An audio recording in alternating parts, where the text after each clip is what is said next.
Well, hello everyone from TLC Health Freedom Tribe. This is January 3rd, 2020, 22. That's we got to make that transition.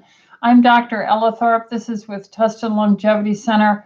We do this open exchange with our patients and the public and their families, because we just wanted to create another source for being able to talk about things in general. This isn't to be specific medical advice for people, but rather general ways that we would approach trying to manage your issues. So let's begin. We have quite a few questions. And last Monday, I had some problem with the questions coming in, and it looked like it had ended from my side anyway. I guess we've got that fixed. So let's begin today, and we'll start with Dorothy Goads. What is the best way to rebuild cartilage? How long does it take? What movement restrictions are there? Well,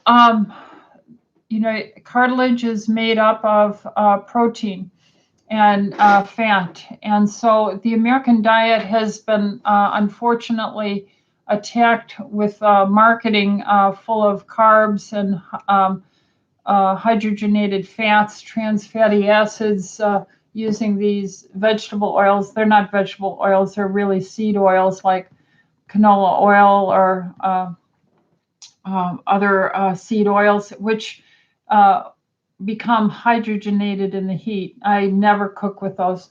But we need to be eating protein, and you need to be able to digest it. So you have to have a gut that is able to receive the protein that you're eating, that will be reformed into cartilage and various other structures in your body. We have to be eating the healthy fats. And what are healthy fats? Your cell membranes, we always point out this picture here of the injured cell membrane and then the repaired cell membrane over here. It's a bilipid phospholipid membrane.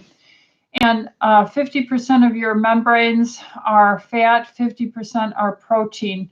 And if you talk about the fat, I've never brought this up before, but if you talk about the fat that is in the percentage, what kinds of fat? There's cholesterol in these membranes, and there are the two only human essential fatty acids, which are alpha linoleic acid and linolenic acid. These are omega-3 and omega-6 fatty acids. The omega-6, when they're not oxidized or damaged through food processing, are critical. Maybe the percentage of those two fatty acids would be 30% of all the fat that's in your cell membranes. And if you're eating foods that are not rich in these essential fatty acids, you're going to break down more easily. Your cells will break down. So it isn't just cartilage that you need. You need everything that goes into making the cell, that is the cartilage cell, which is fat and protein. Any proteins that we eat, when we talk here at this place, we're talking about free-range, wild-caught, prairie-raised sources.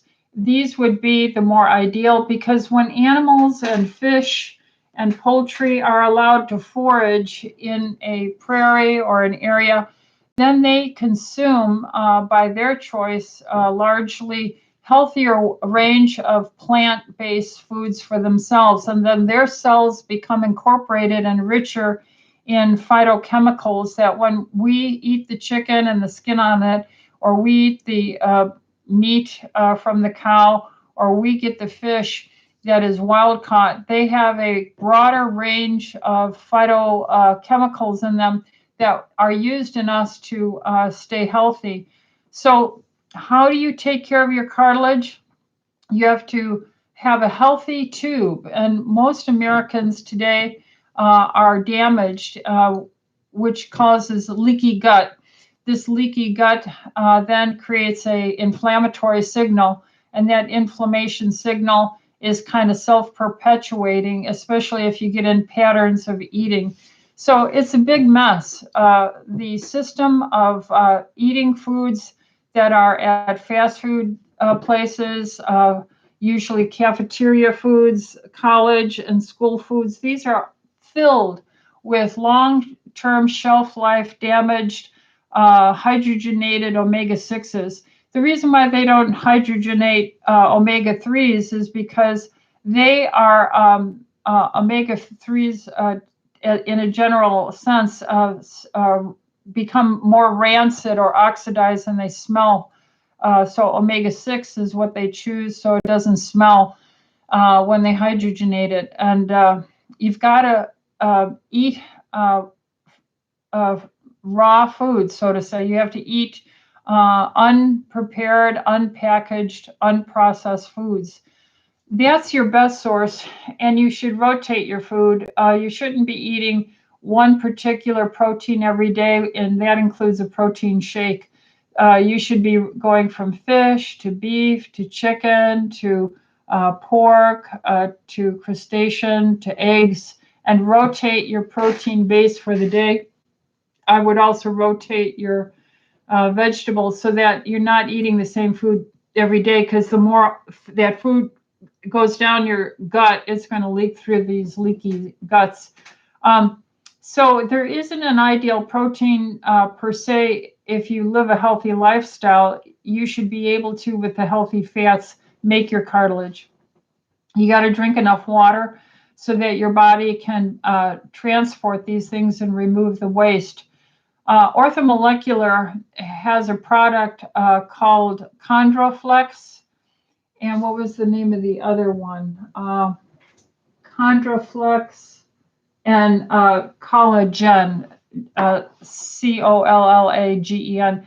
And they've done and been part of using researched proteins that are found in the cartilage. And you have to have a size of protein for absorption. So just anything that says collagen is not necessarily, it can be too big of a molecule to absorb, not to mention all the other problems we just reviewed.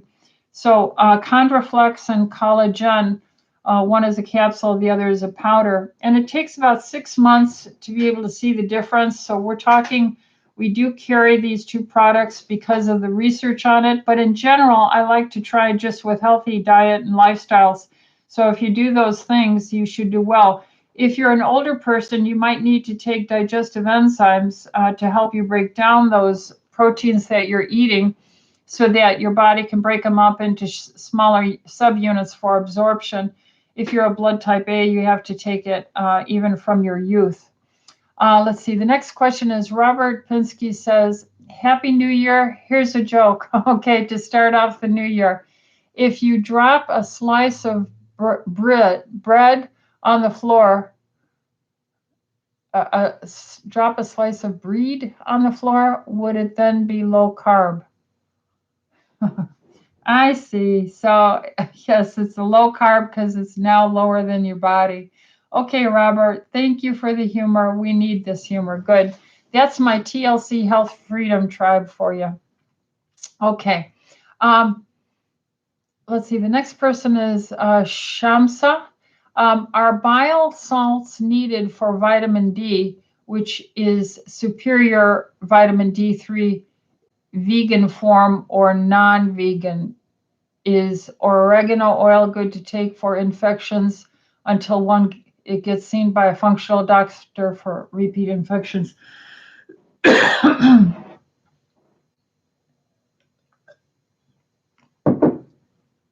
Well, vitamin D is fat soluble. Vitamin E, vitamin A, vitamin D, and vitamin K are fat soluble. And your red blood cells are broken down in your body, and they are converted then into bile breakdown products. And this then is an emulsifier or is able to help us absorb our fats. So yes, you have to have bile. So like in orthodigestine, there's oxbile salts in there, and that's why it's very important. So the answer is yes. For vitamin D absorption, you would need to take take it with a fatty meal, and your body should produce those bile salts. If you're a blood type A, there tends to be a lower production of this. That's why A's as a class don't digest as well, and they don't like rich protein fat foods because they can't digest it well. It doesn't mean they shouldn't be eating it. It just means if you can't break it down, you won't like the bloating and the lack of motility, because your stomach will hold on to that until you eventually secrete enough enzymes, acid, and bile to help digest these things. So, yeah, you should take your fat-soluble vitamins with your vitamin D. Now, the other question, if I understand it, is oregano oil good to take for infections until one is seen by a doctor? Well, in general, we don't say that infections in general should be managed by oregano oil, because there can be all manner of terrible infections that need to be seen by a doctor. But what I would say to you is oregano oil has properties both topically and if you take it in a capsule form, where it tends to kill off bad bacteria in your gut. And if you put it on like fungal infections on your toe, topically on a scratch or something, it tends to have antibacterial, antiviral, and antifungal capacities to it. So yes, there's research on that, but as a general carte blanche statement, no, I wouldn't just go to oregano oil for any infection, because there's no research on, for instance, if you have a strep throat, would you take oregano oil for it? I have never seen any research on that being valuable. But yes, there are certain aspects, especially in the gut biome and in the topicals for like toe fungus. Next question. Let's see. Robert Pinsky. Here's a real question. Okay. Let's see what he says. My white blood cell count is in the low normal part of the range. Are there general reasons why it always seems to be lower? I assume it indicates I have lower immunity. Well, I'm going to tell you that probably the number one reason for that is having too many carbs in your lifestyle. So I'm detoxing right now because I'm on my 5-day detox, and I'm a little tired. So I would say that carbohydrates are the number one cause for the universal impact. See, when I was a young doctor in the 70s, 80s, I saw people with white blood counts that were typically in the 6,000, 7,000, 8,000 range. But currently today, the vast majority, 95%, are probably in the low 3,000, low 4,000 range. So the number one thing would be starch, fruit sugar, carbohydrates. Number two are toxins. We are in a very polluted environment. Geostratospheric engineering and these chemtrails are generating metallic oxides that are falling onto everything, and we are becoming heavy metal exposed, toxic. That is extremely damaging to the bone marrow where these white blood cells are made.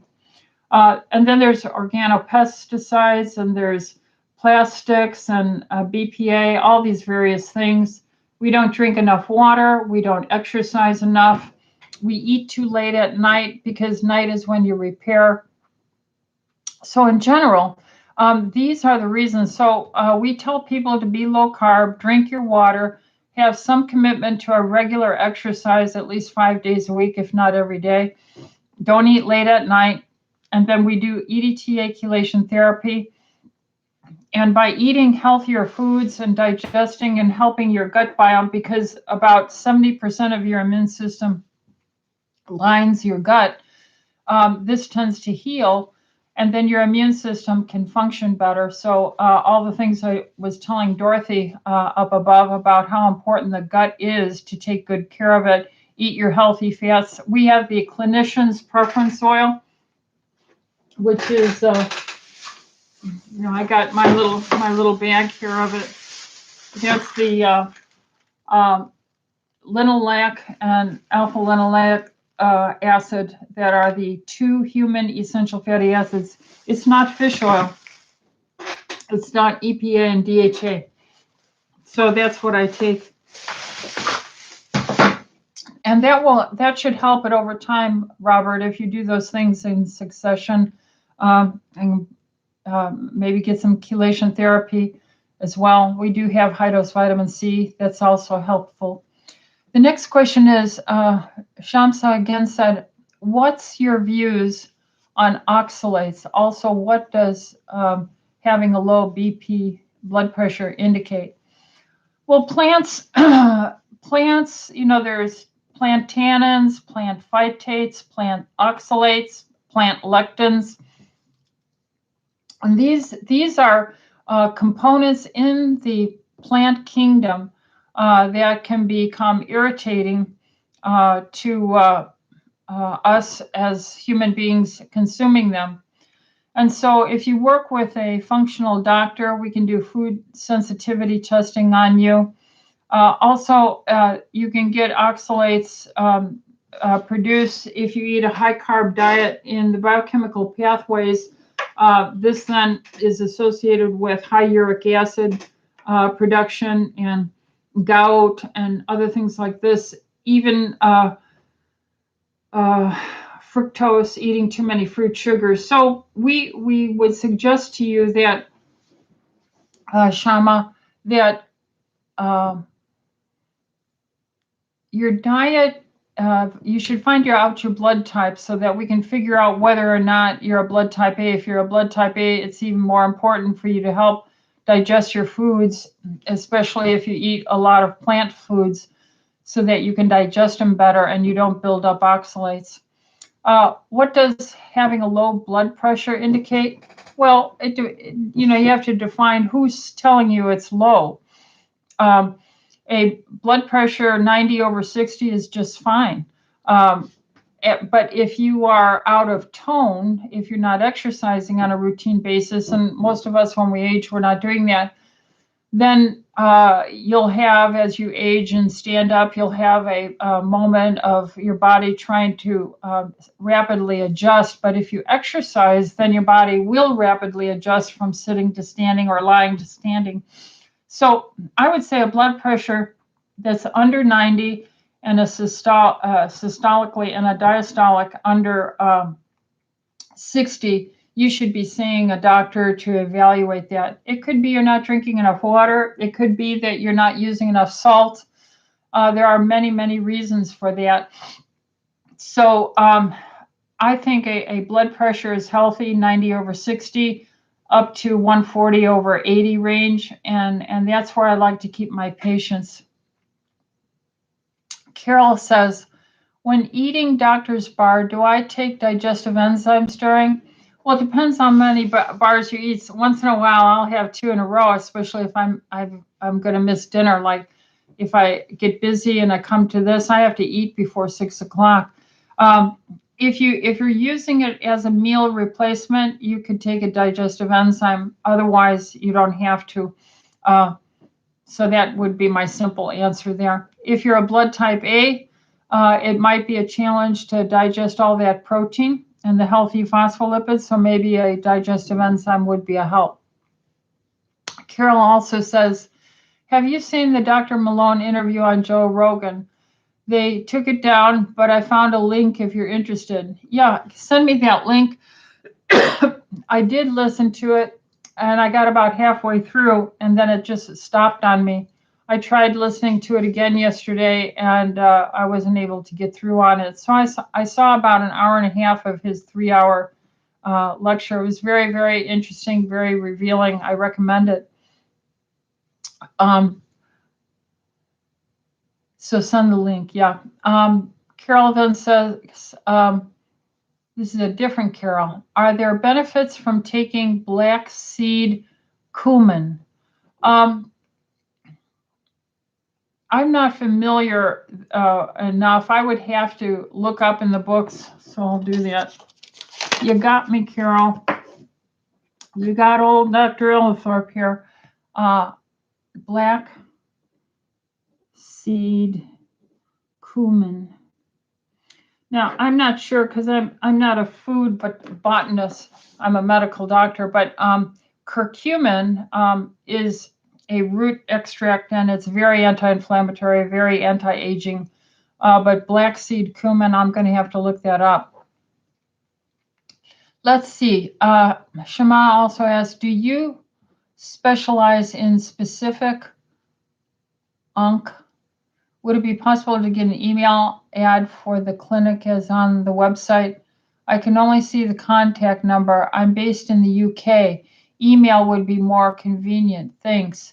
Oh, Shamsa. Oh, so yes, we have, I'm assuming your question is oncology, specific oncology. Yeah, we are not oncologists. We're general practice, family practice gynecologists here.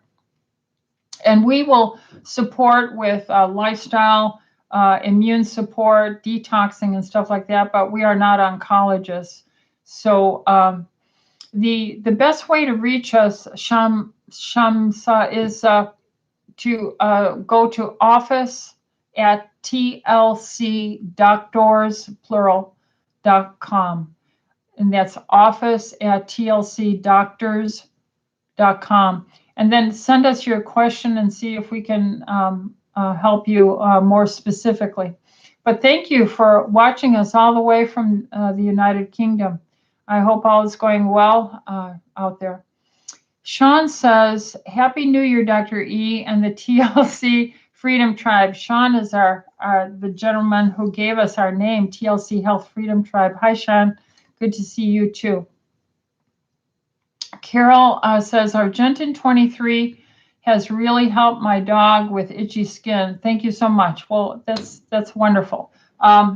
It is a antifungal, antiviral, antibacterial. It's most versatile. It's been studied. And we use the hydrosol form. Argentin 23 means 23 parts per million. Or billion rather, and that is an extremely high concentration of silver molecules. Colloidal silver is more clumpy. It's still very good, but if you're looking to deal with powerful antiviral, antifungal, and antibacterial activity, you want a more uniformly dispersed nanoparticulate stuff. So Argentin does it. Now, half strength, it's over the counter. I think it's called Sovereign Silver. So I'm so glad that helped your pet. Sean goes on to say, hi, Dr. E. Some doctors recommended liposomal vitamin C for better absorption with COVID-19. Any thoughts? Currently taking Juice Plus, 4,000 milligrams a day. Any dosage oxalate concerns? I am 60 and had a kidney stone at 58. Well, you got to drink your water. And I had a kidney stone in 2014. And, you just get so busy and you think God will just forgive you. But, he set the body up with certain design parameters, and you have to drink that water. That's why I'm always with my water now. I really don't blame vitamin C. This hype, I think, has been a managed attack on vitamin C because it's such a universal and versatile natural component and helpful in so many viral and illnesses and conditions. So I am not buying into high dose vitamin C causes kidney stones. Rather, there are so many other reasons where chronic dehydration will promote kidney stones. And I think that's a far better association. I do like liposomal vitamin C. That means the vitamin C is wrapped in these little packets of phospholipids. And you can get very good elevations of your blood vitamin C when you wrap it in these liposomal forms. Now, I hope the company is a good company. I hope their product's reputable. It's usually more expensive because it's a very hard thing to do to get vitamin C wrapped in these fats. But it is a wonderful thing, and I do endorse it. But I just found the cost to be prohibitive for my patients. So I think 4,000 milligrams or 4 grams a day of vitamin C is quite safe. That's our standard range we always recommend. But it is the water, half your weight in pounds. So if you're 200 pounds, that means cut it in half, that's 100 pounds. That means 100 ounces of water is what you need a day, and that'd be 6 16-ounce bottles of water. It'll get you 96 ounces. And then let's see, what's next here? Maxine. Hi, Maxine. She says, Happy New Year. Can I take my metabolic formula supplement on the days I fast? Yes, you can.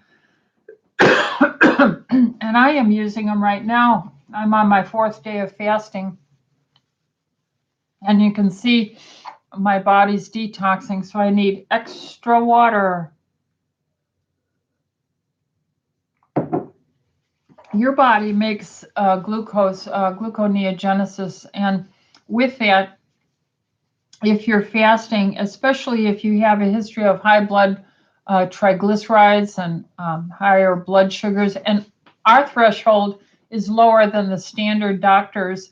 We think your blood sugar is too high. If you're fasting and it's above 85, it's too high. You're moving into prediabetes. And that's the breeding ground for chronic illnesses, dementia, cancer, heart disease, and full-blown diabetes. So yes, we do support taking the TLC metabolic formula even on days that you're fasting. Let's see. And then, of course, see your doctor and have your blood checked, and we'll do that. The last time I did my fasting blood sugar, it was 59, and that was in September. That was over my Labor Day 5-day fast. So that's what my blood sugar was on, the morning of the 6th day before I ate. Okay, and then let's see. Let me scroll down here, and we'll go to oops, it went too far.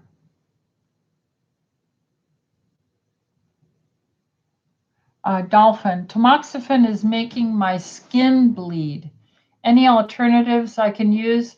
Well, you're probably on tamoxifen because of a diagnosis of breast cancer. That's a estrogen blocker. And so you would have to talk with your oncologist about that and your side effects that you're having.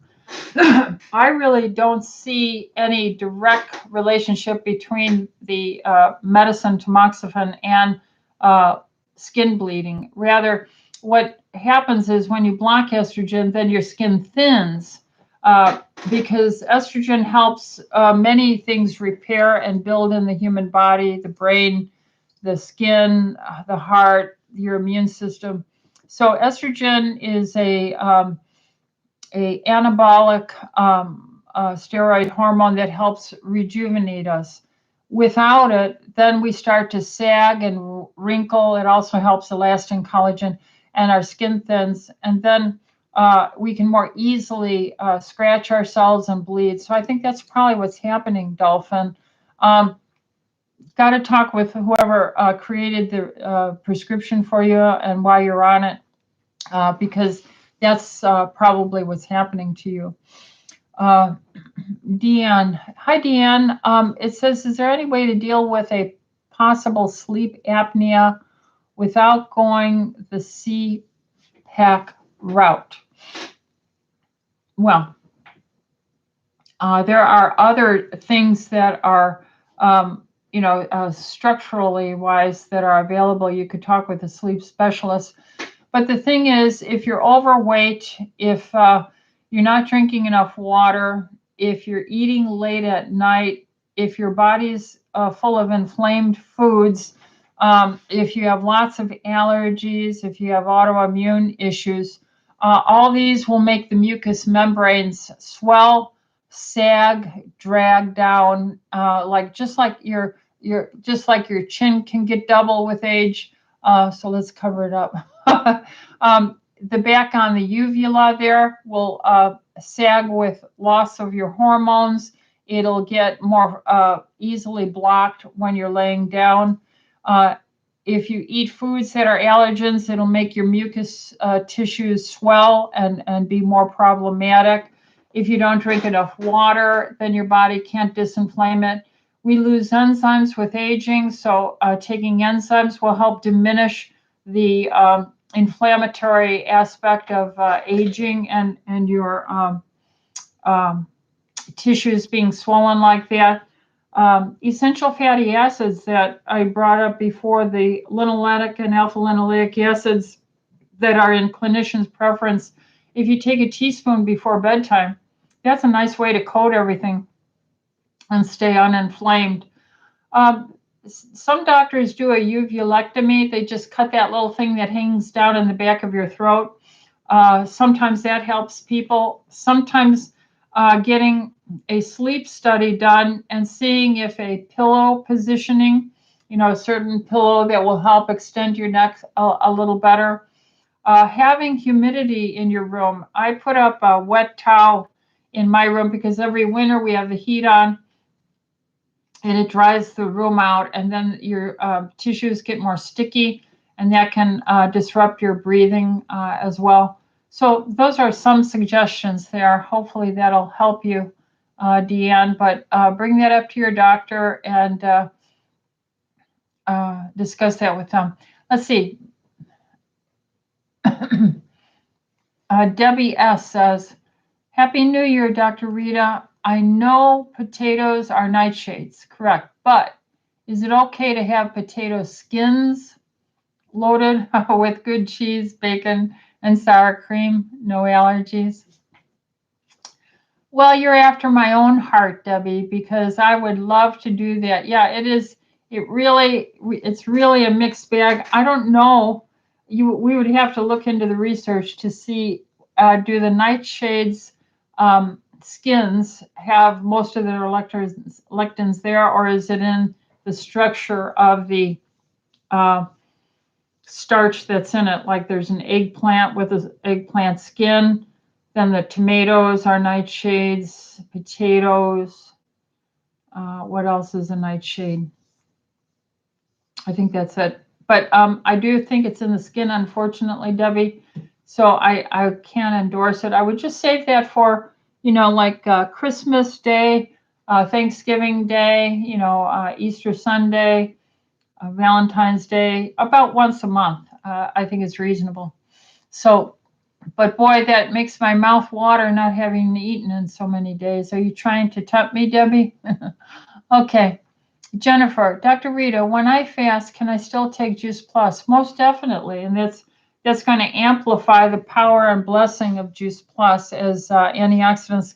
You can see right now I'm a little tired, and I can easily have, I'm drinking a lot of water, so I can tell I can tear more and have more need to blow my nose because I'm detoxing.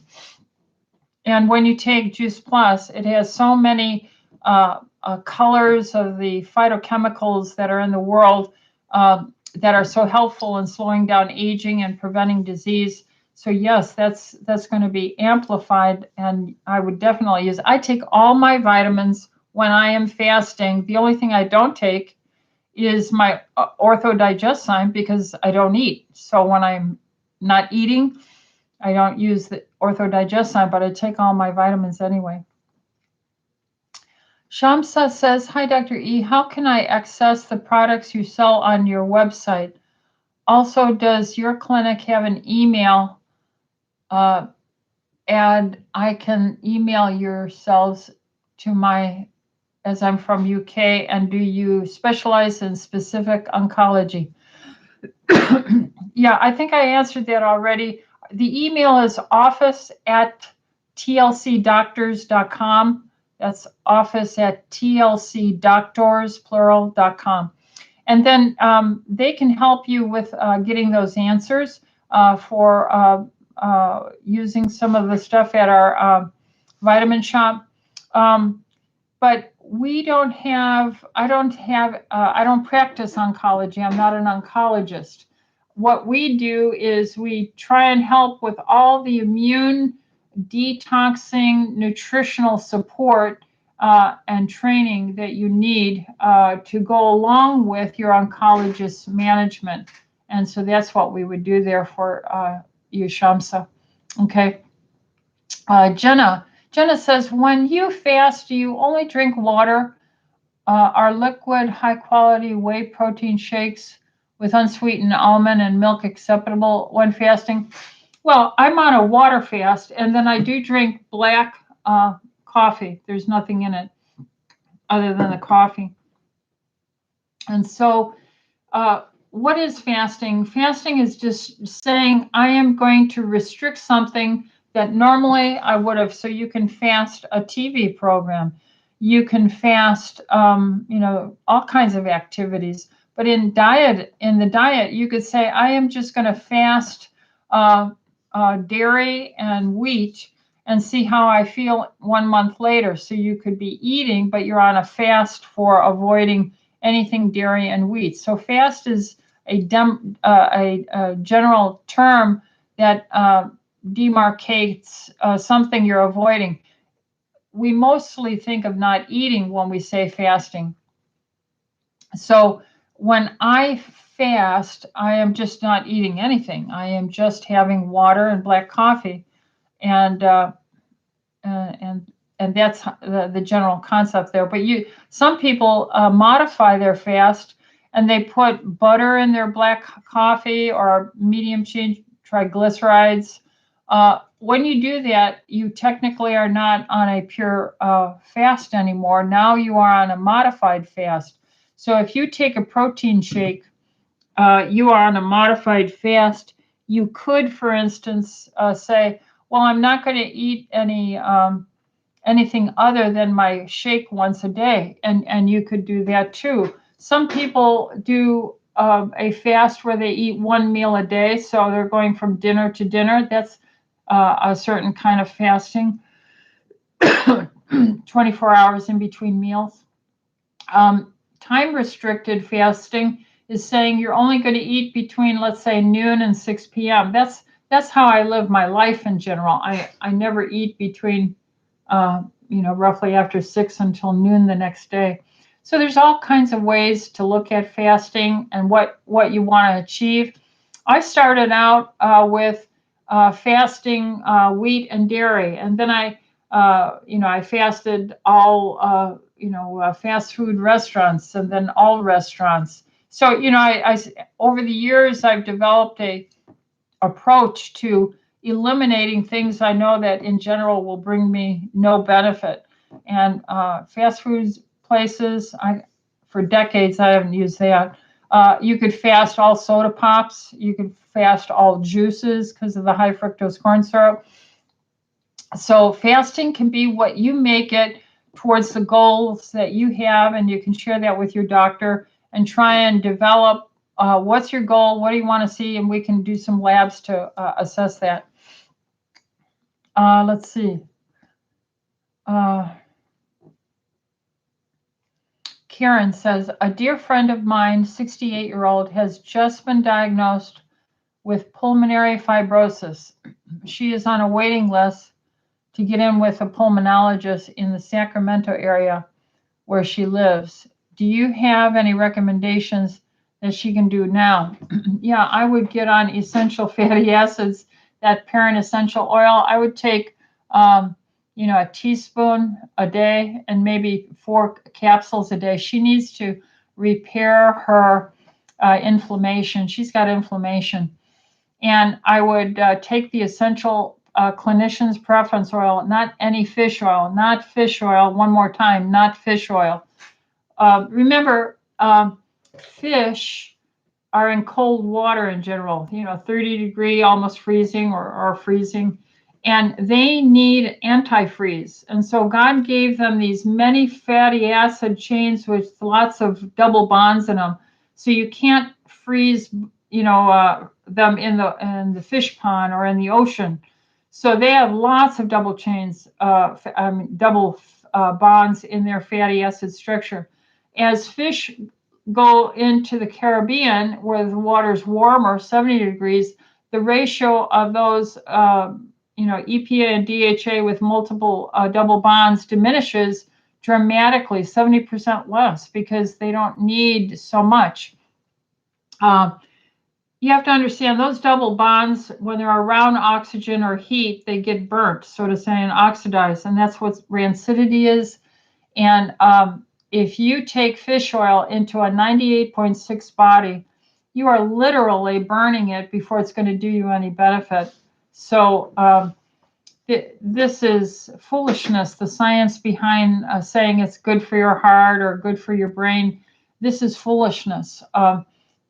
I just can't, as a chemist and biochemist, endorse that at all. There's just too much research from good doctors, good researchers that have shown, we have to have linolenic and alpha-linolenic acid.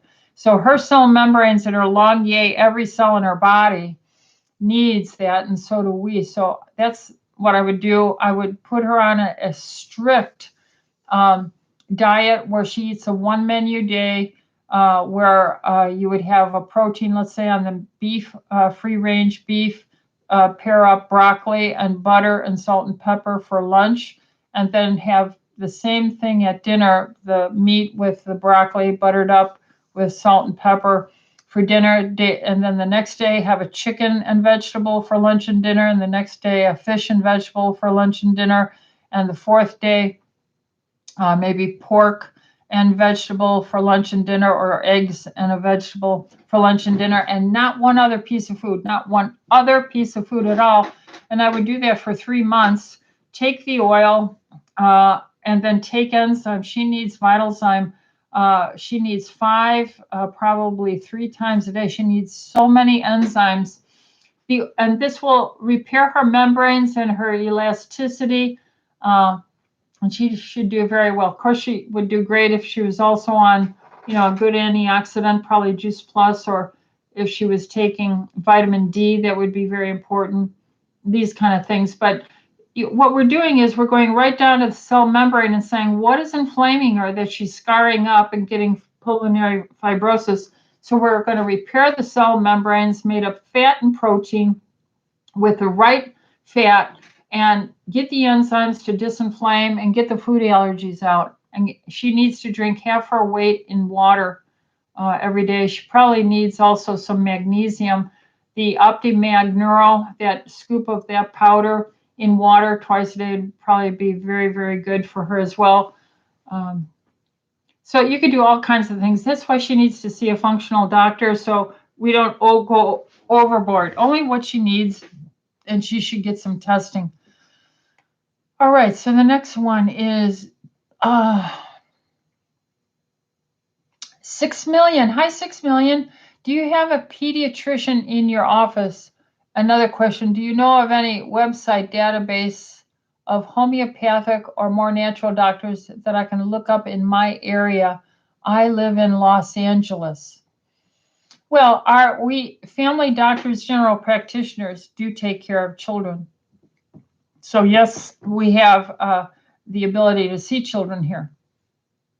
But no, there's no board certified pediatrician here. I am trying to find 2 doctors right now, immediately, like right away, to hire that'll work with us, that love God and love their patients more than money.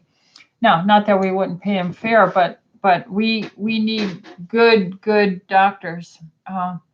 I don't know of anyone up in your area, but go to acam.org, acam.org.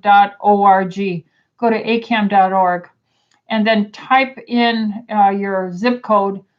And if you see a doctor's name, and you can tell them in a 5 mile, a 10 mile, 15, how many mile radius, usually doctors who've gone to the American College for the Advancement of Medicine, ACAM, these are doctors who are already thinking about natural things. And there's naturopaths, and there's osteopaths, and MDs, and naturopathic doctors that all go to ACAM. So maybe that'll be a way for you to find someone, 6 million. Hopefully that works for you. Marcia says, why are breasts sore after restarting hormone replacement therapy, and how long does this last? Well, usually it's gone within about 3 months. And you have to drink lots of water and take your enzymes. So you can't just take a cheap enzyme. You got to take a good, powerful anti-inflammatory enzyme.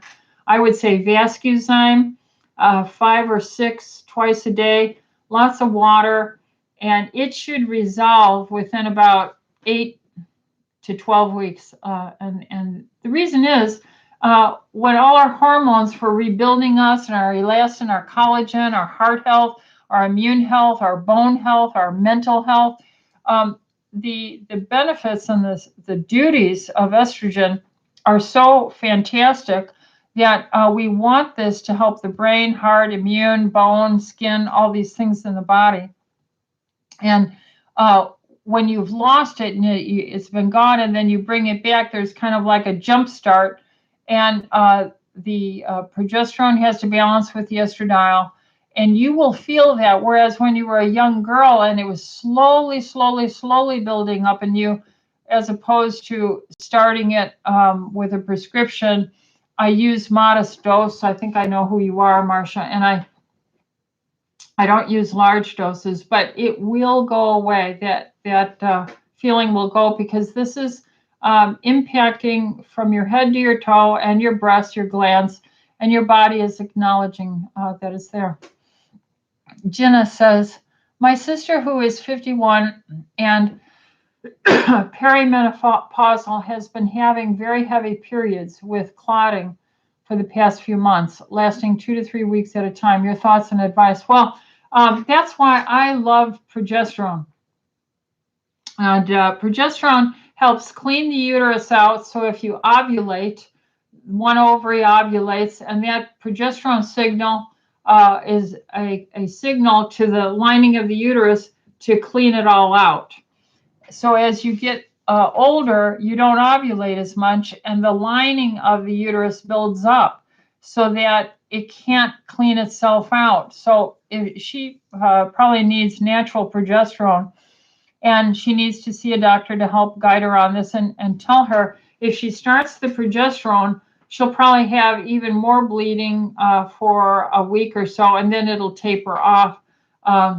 This is another reason why, in the midst of high carbs and starches and fruit sugars stimulating the uterus and the body through insulin, and the estradiol is trying to come out of the ovaries, and it's trying to help the body slow its aging and not age so quickly. So she's getting these growth stimulation, but she's not getting the balance. Remember, progesterone is to balance the estradiol. It's to balance it every month as you have a buildup and you have a normal cycle. When you lose the progesterone, so there's over-the-counter. We use Kokoro progesterone. I like starting kids on this even in high school. The reason is stress, just being emotionally, physically stressed, environmentally, pollution stress, will create cortisol, which will shut off the follicle stimulating hormone to the ovaries, and then you won't ovulate. So we probably have the majority of young women today, and infertility is from lack of ovulation from all the stress. If we give them natural progesterone to use day 15 through 25 of their cycle, that helps them with a balance all the time. So that's what I would do. And that's what's happening to your sister in perimenopause. So she needs that progesterone cyclically, and she probably needs some enzymes, and she needs a pelvic exam. So she needs to see a doctor and to be helped through this. Let's see. EH says, hi, doctor. I read that IgG food sensitivity tests measure your recent exposure to the food you eat, not necessarily that you're intolerant to. What can you say about that? Well, I've been using this for 30 some years. And yes, whatever you're eating currently, it's going to show up, especially if you have an excessive pattern multiple times throughout the week. And so that will be there. And if you change your diet and you have the test again, then other things will be discovered. So it is a function of what you are eating. But yes, the whole concept of getting that test, seeing a good functional doctor to help you have an approach to how to heal and how to use food, because a lot of the foods are being made industrially with pesticides and glyphosate and all manner of problems. And the nutrient density through their modifications, an apple today is not the nutrient dense that it was 50 years ago. So by using that test, it helps to point out what you eat matters.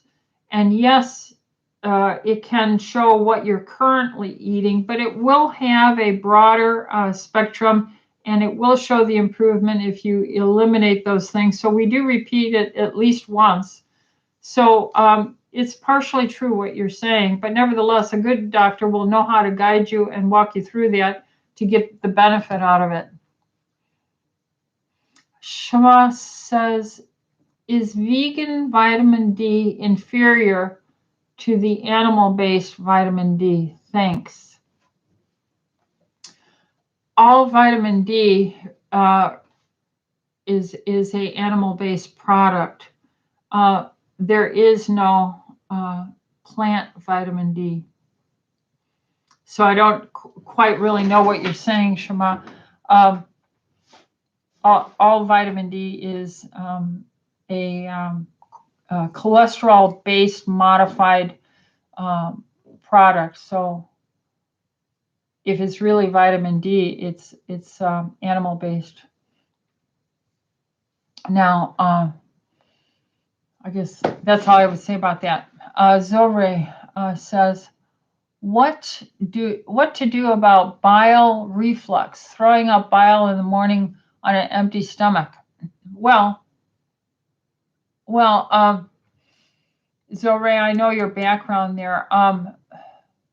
This is a problem with chronic nausea. Often people with chemotherapy will have this chronic low-grade nausea, and that will create the vomiting.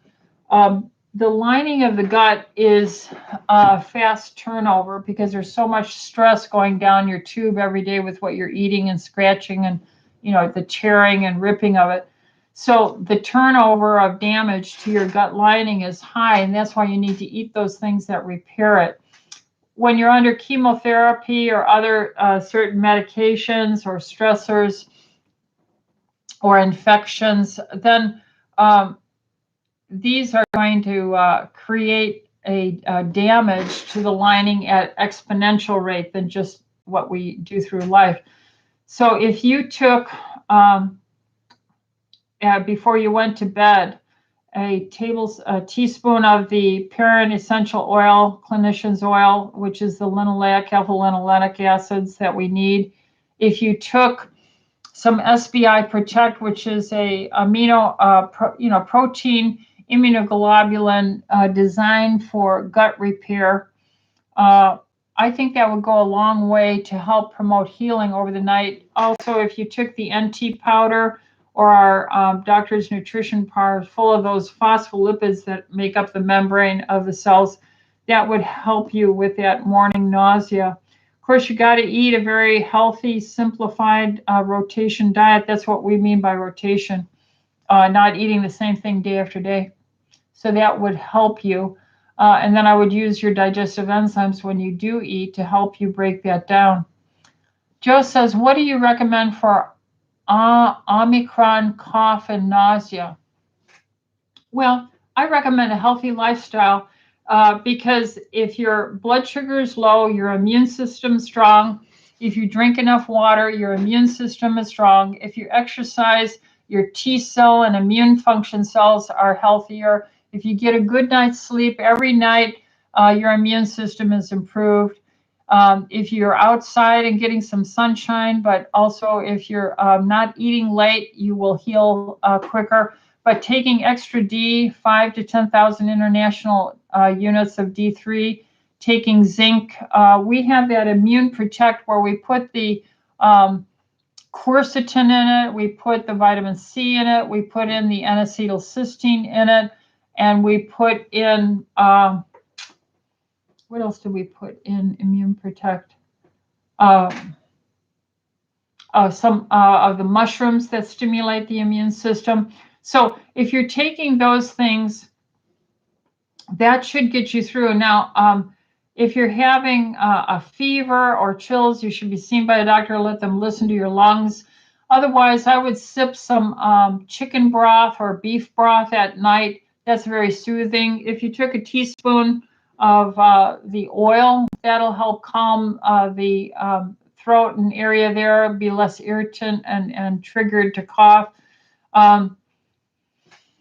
Let's see if that answered your question. What do you recommend for the Omicron, cough, and nausea? Yeah, I think that's what I would recommend for it. Now, if you see a doctor, we could give you the like a Robitussin, mucin base, guaifenesin, mucolytic agent, and we could mix it with codeine, which is a cough suppressant, so you get a good night's sleep. So see your doctor about that. David says, what's the best way to contact Talon to request assistance with an issue the office staff has not resolved to my satisfaction? I think it would be talon@tlcdoctors.com, talon@tlcdoctors.com, or office@tlcdoctors.com. But hopefully that helps you and it gets resolved, because I don't want you to have a problem, David. So let me know. Let's see. SM says, my chiropractor mentioned a protein subunit based vaccine, Novavax, that is supposed to be coming out. Is this better than the Pfizer Moderna? Well, it's not a gene modified RNA gene therapy. Novavax is more of your traditional definition of taking a particle, virus, bacteria, whatever it is, and denaturing it or attenuating it, and then injecting that so your body sees fragments of it to recognize it. So my understanding is Novavax is that kind, but we don't have that here. I don't think it's been approved for our country. Deborah says, how does infrared sauna benefit a person? In so many ways. It helps build your immune system by raising your temperature.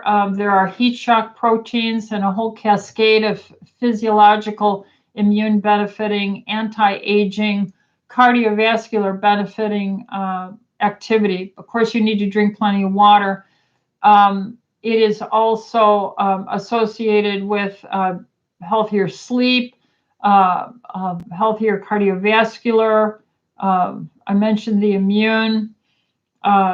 There's just so many benefits to infrared sauna. Rhonda Patrick, PhD.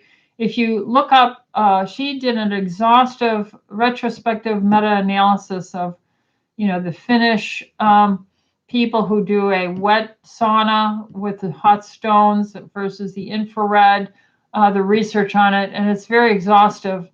She has some nice YouTube, so you can just sit back and listen. And so that she motivated me to get my sauna. So I'm very much in favor of it. And mine is called Sauna Space.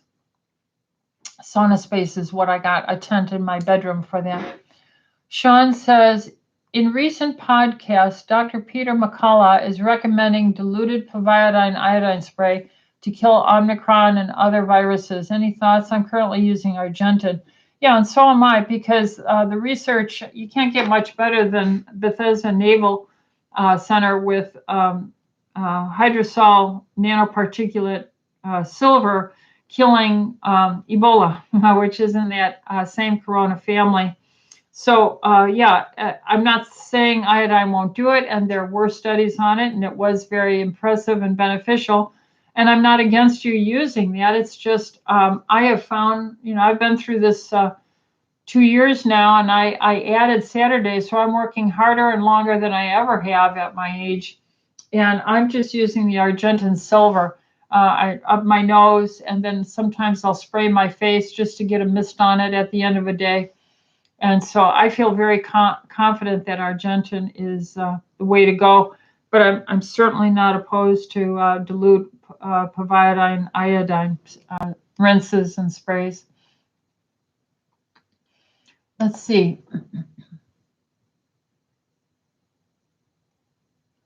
The last one here is Alicia. Okay, Alicia says, hello.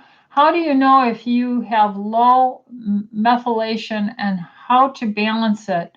What causes MTHFR? Why do x-rays for COVID patients show up white? Why is this happening? Well, it's a genetic issue. And then, of course, if you're living in a very toxic environment, if you're doing shellacking of furniture and you're not using protective devices from what you're breathing in, if you're working as an x-ray tech and you're always around radiation, I mean, there's all kinds of pollutions that can harm you genetically and stress you from pollution. But in general, methylation is putting a methyl carbon with 3 hydrogens onto something to calm it down so it's disinflamed. It's like an antioxidant. And some people can do this better than others, just the way our genetic code is. So the methotetrahydrofolate is and B12, so vitamin B6, vitamin B12, folic acid. These are very helpful cofactors in methylation processes. And Juice Plus has that in it. And there have been studies on homocysteine being reduced because of the many benefits to help with methylation to prevent cancers and other diseases. Now, the other question was why? So how do we test it? We do a lab test to see if you have that methylation gene sequence risk. But you could just preventatively take Juice Plus or we have one called Cardio B, which is a high dose B12, B6 folic acid, and just protect yourself that way. Eating a diet rich in all the colorful vegetables, red, yellow, green, blue, green vegetables, all these polyphenols are very helpful too with methylation processes. So why do x-rays for COVID patients show up white? Why is this happening? Well, in general, the tissue, if there's inflammation, there'll be tiny microscopic leaking of serum out of the cells, and that is then picked up, and that's why you'll see these white areas or these cloudy areas. So you got to have healthy cell membranes, and if we eat a lousy diet that is full of processed foods and hydrogenated fats, sticky sugars, lack of water, losing enzymes with age, and on, then your cell membranes are going to be much more susceptible. Your immune system will be much more susceptible and to these breakdowns and damage, and then the intracellular content spilling out and then creating this fluid and inflammation. So let's see, what else is there? Deborah says, thank you for staying up later to help us with our questions. Yes, praise the Lord. And Anita said, I saw that number 13 14 by Carol Travis was not answered. Could you please address her question? By Carol Travis. Let me go back. Carol Travis.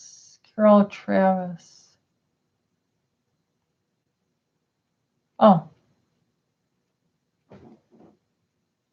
All right. If someone gets Omicron, should they take their dosage, let's say 25 milligrams a day for 5 days, then stop? Oh, if you're saying of ivermectin. Okay. Well, the range is 0.2 to 0.6 milligram per kilogram. So if you're a 120-pound person, that'd be around 44 kilograms times 0.4. What is 44 kilograms times 0.4? The mid-range dose. So this 16. So that'd be about 18 milligrams of ivermectin, and you would take that once a day for 5 days. So yeah, I think if you think you're coming down with a cold or something like that, you could start doing that and go from there. So yes, if someone gets Omicron, should they take their dosage? I think it'll probably be beneficial for any kind of viral illness. So if you want to shorten it, yeah. But I think you should do all the other healthy things. Take your D, take your C, take your quercetin. I take 800 milligrams of quercetin, and I just stay well all the time. And year in, year out, I've been getting this brought to me.